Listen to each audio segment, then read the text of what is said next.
In this video, I'm going to show you how to hide your online status on WhatsApp. That is so simple and easy, so let's begin.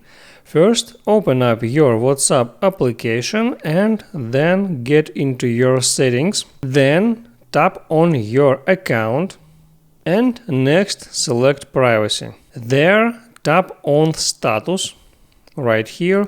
And here are three options whom you want to show your current status. That it can be my contacts, that can be my contacts except some contacts, or only share with selected contacts.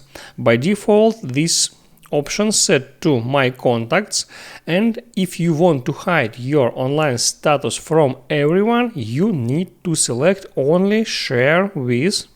And then you can find one person you are totally trust and then tap done. Now just one person will be able to see your online status. But if you want to hide completely, totally from everyone your status, you may add in your contacts, not here, but in your contacts on phone, your another contact. You can use another SIM card for that, or just create a fake contact and here add that contact in that list. So in that case you will hide your online status from everyone.